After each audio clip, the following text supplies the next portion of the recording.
when they're receiving hedonic drugs, and when they're receiving electric brain stimulation. And so all of that suggests that play is one of this spectrum of behaviors and experiences that specifically induce positive emotions in rats. So we know that play induces positive emotions in the short term, but there's also some results suggesting that it can actually help eliminate negative emotions as well. Here are results from a study that shows that in rats, social play seems to help alleviate stress. In this study, rats were allowed to engage either in social play with another rat or in a form of non-play social contact. And what the researcher here, Cheryl Arelis, found was that when the rats are allowed to play, this leads to a decrease in their levels of circulating corticosterone. Now, corticosterone is a hormone that's secreted in stressful situations. And that's because its main role is to mobilize energy reserves for behaviors like fight or flight, when there's danger afoot and the animal becomes stressed. But corticosterone is also secreted whenever the animal needs to perform any sort of vigorous physical activity. Again, for the same reason, because it provides the energy that you need to do this. And so it's quite surprising when you think about it that levels of corticosterone would actually be decreased by a vigorous physical activity like play. And the author here actually showed that this result is specific to play. There are other sorts of vigorous physical activity that rats can engage in their home cages, like, for example, voluntary running in a wheel. But in this experiment, wheel running did not have the same effect as play. It was only play, specifically play, that led to a decrease in corticosterone. And we can actually see something fairly similar in dogs. There's a study showing that playing with human keepers leads to a decrease in salivary cortisol in working dogs. Cortisol in a dog is more or less the equivalent to corticosterone in a rat. And I think the most interesting thing about this study is that this effect, this decrease in salivary cortisol, was only actually seen in half the dogs. And we'll see why in a second. This was a study that was conducted in Hungary with border guards and their dogs, and with police officers and their dogs. And what the researchers did is that they asked the border guards and they asked the police officers to play with their dogs. And they took saliva samples before and after the play session from the dogs. And the border guard dogs, as I mentioned, showed a decrease in salivary cortisol after the play session. But in police dogs, the researchers saw the exact opposite results. They actually increased their level of salivary cortisol after they played.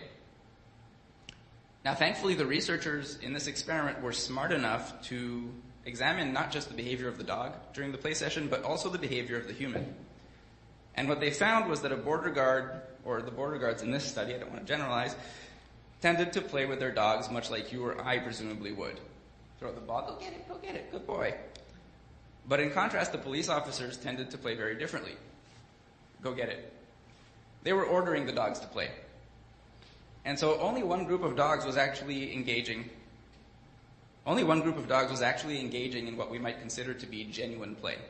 And that's the same group of dogs in which we actually saw the decreased levels of cortisol. So these are two situations where the level of physical exertion that the dog engages in are very, very similar. They're doing the same thing. But one of them is stress relieving, that's the playful one, and the other one is stress generating instead. Finally, in terms of what play can do for welfare, there's also a series of findings in several different primate species that shows that play might also help to relieve social tensions and to strengthen relationships in the longer term. For example, in some species, play tends to peak around feeding time. And that's also when behavioral indicators of stress, like self-scratching, will also peak.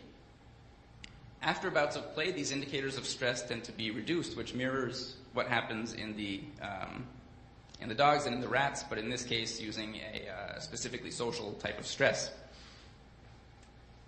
Play can also have effects on social bonds in the longer term. So in chimpanzees, for example, pairs of animals who play together a lot in one season tend to actually become closer social associates in the next season of behavioral observation. And finally, there's a result from Sifaka lemurs, in which play seems to help decrease aggression between males of different social groups. So in this species, the first thing that male strangers do when they interact with each other seems to be that they fight. But after they fight, they actually start to play with each other. And in this species, if you see two males playing with each other, it's very, very likely that they are from different social groups, that a male is playing with another male from an out-group. You rarely ever see males playing with members of their own in-group. And after these pairs of stranger males after they play, they now fight a lot less than they did before they played. So this suggests that maybe what play is doing is actually helping to decrease the tension between these animals and to turn strangers into familiar animals. So to recap this section, I think there's three main things that play can do for animal welfare. We know very well that play is a positive emotional experience. We also think that it may help alleviate stress in the short term, and that in primates it might help to relieve social tension and to boost social cohesion. But actually there's one more kind of effect that I haven't mentioned yet that I think play could have on animal welfare. And this is an effect that's related to the last big question I want to address, the question of what the function of play is. When we're talking about function, we're asking again why animals do things like this in terms of evolution. Why did play evolve, given that it doesn't seem to help survival or reproduction in any obvious way? There are dozens and dozens of different hypotheses about why play evolved. And the majority of these hypotheses propose that play has long-term developmental benefits. The idea is that there's nothing obvious that happens in the juvenile in terms of helping its survival or reproduction after it plays. And so it must be that the juvenile is paying the energetic costs and the costs of potential injury of playing so that it can reap the benefits down the line when it's an adult. The juvenile plays so that the adult that it will become can survive or reproduce better. For example, these hypotheses include things like play potentially being practiced for serious adult behaviors like fighting, mating, or hunting. Or maybe play is a crucial aspect of other types of development, such as the development of motor skills. Now, I'm not going to go into the evidence right now for or against different hypotheses. That would be the subject of a whole different talk.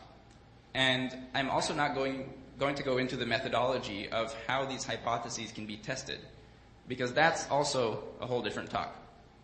For now, all that I want to say is that these developmental hypotheses about the function of play have been phenomenally hard to test, historically. And unfortunately, there's not as much solid evidence for any particular hypothesis about what play does as we would wish. And that's a topic that I find absolutely fascinating, and unfortunately, it's not the topic of the talk today, but I'd be glad to talk about it afterwards if you are also interested. So for now, I want to stick to the potential welfare indications of some evolutionary functions of play. Because the thing that's important to note here is that if play has a function, then that means that play exists to help animals overcome some sort of challenge. That could be a challenge to their reproduction, it could be a challenge to their survival. But the key thing here is that these types of challenges, like for example the challenge of how not to be eaten, can also potentially represent challenges to welfare. And so if the animal manages through play to build up its capacity to overcome challenges, then that could potentially have an impact on their long-term welfare. And right now I'm going to focus on just one of these hypotheses, and it's one that's particularly likely to play a role in the animal's long-term welfare. And it's the hypothesis that play is a form of training for the unexpected. I'm going to show you a series of pictures now, and I want you to concentrate on how stupid all of the animals look. When animals are playing, they do things like this, where they're just setting themselves up to fall off of a log. They do things like this, where they jump in the air and twist their bodies, and they also jerk their heads around as they're doing it, which means that they can't actually see what they're doing while they're in this awkward position and trying to land on the ground.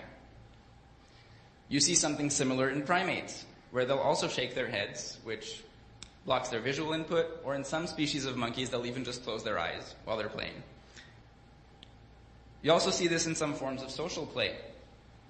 If you look at how rats play fight, well, first let's look at how adult rats engage in serious fights. When they pin each other to the ground, They are solidly anchored with their back legs like this and using their